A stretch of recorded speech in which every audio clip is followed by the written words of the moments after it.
Poison Pen by Genkai Fan. Chapter 30. On your mark! The meeting of the board ended immediately after their vote. Augusta Longbottom looked on in puzzlement as a weary-looking Lucius Malfoy hurriedly porkied out. She'd thought he would have taken the time to rub their noses in his triumph over Dumbledore's removal as headmaster. He'd been trying to accomplish it for years now. How odd, she mused. How that man bought his way back onto the board is beyond me. Augusta mentally went over the meeting. Not that she thought of it, Malfoy had seemed rather drawn and lackluster, far from his normally abrasive personality. Strange indeed. Perhaps this would bear looking into. Drained and weak, Lucius Malfoy collapsed in the entry to Malfoy Manor. Shocked house elves quickly gathered their downed master and levitated him off to his bed. They then informed the mistress of the house, who quickly summoned the family healer. A note was also sent to Severus Snape requesting his expertise immediately. It would receive no reply. "Well, what is wrong with him?" Narcissa demanded when the examination was done. "I'm sorry, Lady Malfoy," the healer said, straightening his robes as he put away his wand. "The only cause for his extreme weakness is a slow and steady drain on his magic. I'm afraid that he will become less than a squib in a matter of hours. We can only hope that his heart is strong enough to handle the loss of his magic." "What? You can't be serious! My husband is a powerful wizard. What could possibly do this to him?" she screeched. "I can only tell you that he is the fourth person I have seen in the last day suffering from the same malady. The fact that he still has a magical core at all is a testament to his strength. Nott and Avery weren't so lucky.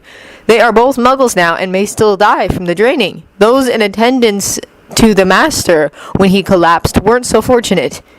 They are now dead." He hesitated, then turned to face her directly. "It seems to be centered on his dark mark, Lady Malfoy. Since you are not affected, I assume you, like myself, have no mark?" She shook her head in reply. "No, it was decided that my appearance in society was more important. The Dark Lord exempted me from bearing it. Draco isn't scheduled to take the mark until next summer." Narcissa staggered to a nearby chair and dropped into it. "Merlin's ghost, what are we to do now?" "How's the Dark Lord? Any idea on what caused his collapse?" "Not at this time. He hasn't regained consciousness. His last words were of the Potter menace." Severus Snape sat wearily in his oversized armchair, rubbing his left arm, clutching a crumpled note. He could feel the dark mark on his left arm throbbing with his pulse. This was it. Could Potter have managed to do something fatal to the Dark Lord? It had to be. It was the only explanation. "Severus?" He glanced over at the fireplace. "Yes, Minerva," he asked, standing. "May I come through?" After he gave his permission, he slumped tiredly back into his chair. "Forgive me, acting headmistress, but I am a bit indisposed tonight." "Indisposed, Severus?" "The Dark Lord is showing his displeasure for some reason. I am not sure why he is doing so, but I find myself incapable of answering his summons. Why are you here, Minerva?" Minerva sighed as she sat across from him. "Oh, Severus, with Albus confined to St. Mungo's for who knows how long, I have been forced to suspend classes for a week until things are more settled." "It's just as well," Severus said, holding up a bottle of Ogden's Best. "Care for a dram?" "Severus, are you all right? You look terrible. Perhaps a dram isn't a good idea at this point." "Well, it certainly can't hurt," he snorted in disgust. "To be truthful, it feels like I'm dying, Minerva. Like every last bit of energy is being sucked out of me." The headmistress's gasp of shock echoed in the room. I'd best get Poppy." "No. If it's what I think, no one can help me." Gathering what strength left to him, Severus continued. "I think he's dying, Minerva. He's trying to keep himself alive by sucking the magic out of his followers. I always feared it might come to this." A knock sounded at the door. Minerva rose shakily to answer it. "Mr. Potter? I'm afraid Professor Snape is unable to see you right now." Her quavering voice shocked Harry. "What's wrong, Professor? Is he hurt? What?" "Not now, Mr. Potter." She was stunned when the boy in question brushed past her and hurried to the side of his weakened professor. Snape looked up at the bane of his existence and sucked in a gasp. The boy looked terrible, and yet at the same time powerful. "I just got back from the goblins. The ritual worked. the brat was explaining. They really wanted to keep me for a couple of days, but something told me to return here. Then Potter plopped onto the sofa next to Minerva. Of all the gall! Ritual? What are you going on about, Potter? Severus snarled. He wasn't about to spend the last moments of his life catering to this whelp. Potter sighed, running a hand through his already messy hair. The goblins offered for price a ritual to get rid of the Horcrux that old Tommy Boy placed in my scar, and to take care of any others he might have made as well. So once I claimed the Slytherin headship by right of conquest, the Keeper, along with my advisors, informed me that I needed to cast Riddle from the family and strip him of all Potter, Gryffindor, and Slytherin family magics. He did, after all, use my blood in that disgusting ritual my 4th year. Both adults straightened in their seats, eyes widening in stunned awareness. So I did. And now old Tommy Boy is fighting it hard to keep his patchwork body together, Harry said with a shrug. He's relying on the connections to his followers, sucking away their magic to keep himself alive. They'll either become squibs, or die when their hearts give out. Severus sucked in a breath, clutching his left arm. So this was it. He'd be sucked as dry of his magic as a vampire drains its victim. The last moments of his life, and he had to listen to this brat's prattle. Professor? Potter asked, leaning forward to watch the older man closely. Severus could see the magic rippling around the boy. Why does Dumbledore trust you so much? Why have you always protected me while I'd attended Hogwarts, and why haven't you asked me if I could remove your dark mark? Severus scowled. How dare he? The snifter shattered in his hand as his anger powered his waning magic. Get out! Now, Severus! Minerva started. The boy stood, hands on his hips, his green eyes, Lily's eyes, glaring down at him. For a moment, a brief moment, Severus saw Lily standing in front of him, ready to give him one of her famous tongue lashings. Look, sir, I can help you, but I need answers to those questions first. You just have to trust me. I might say the same to you, Potter. Harry sighed, running a hand through his hair. Fine, be that way. He turned to go, throwing up his hands in frustration. Tried to help the man for my mother's sake, and what do I get? Well, I tried. Potter, what are you babbling about? Harry stopped at the door, placing a hand on the handle. Answer my question, sir, and I'll tell you. Very Slytherin of you, Potter. Yeah, well, I am now the head of family for the Slytherin line, sir.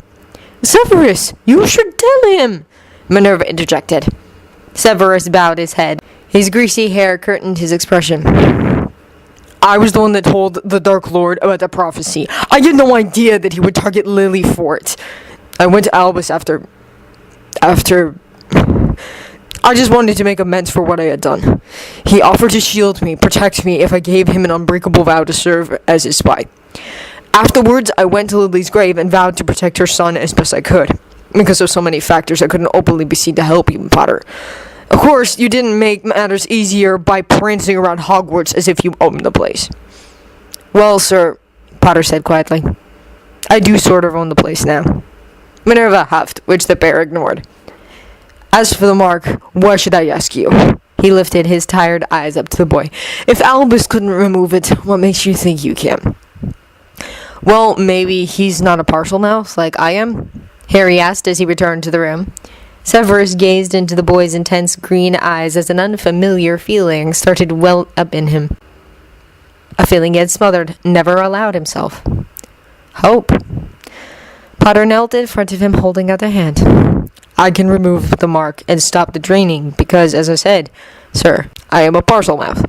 More importantly, I now control the Slytherin magic that Riddle used to bind you.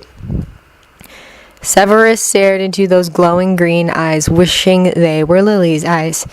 He didn't see Lily in those eyes now. The power, the compassion, the determination were all Harry, nor did he see James Potter.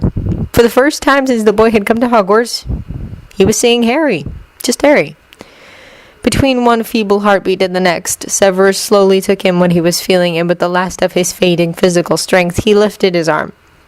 Tremors rocked his muscles as he slowly offered his trust to Harry. Thank you, Professor, Harry said as he pushed up the man's sleeve to expose the ugly, inflamed brand. Severus watched in horror as the boy hissed and poured magic into his arm. Agony, sharp and burning. He fought the urge to cry out. Darkness threatened to engulf him. No, he refused to go out like this. He would be damned if he would allow the Dark Lord to win this one. Here, Severus, drink this, came Poppy's voice as the darkness receded. Poppy was bending over him, pressing a vial to his lips as he came to in the infirmary. That one is a strengthening potion, and this is a pain potion. Oh, is he, Poppy? Came a nervous voice from the far side of the bed. He'll be fine after some rest, Poppy said.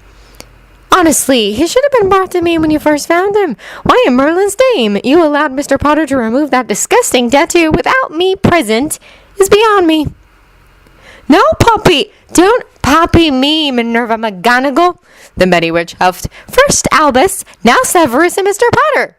What do you think you were playing at? Did someone mention me? Came a tired voice from the next bed. You should be asleep, Mr. Potter. The idea of doing a dangerous goblin ritual and then performing complex magic so soon after. It's a wonder you can still move. Severus started to chuckle. For the first time since he had taken the mark, he felt free. Raising his arm, he noted a light gauze wrapped around where the mark should have been and rubbed a finger over the bandage. A prickly feeling shot up to his shoulder. Gone was the ever-present throbbing that radiated from the mark. Was he totally free? But,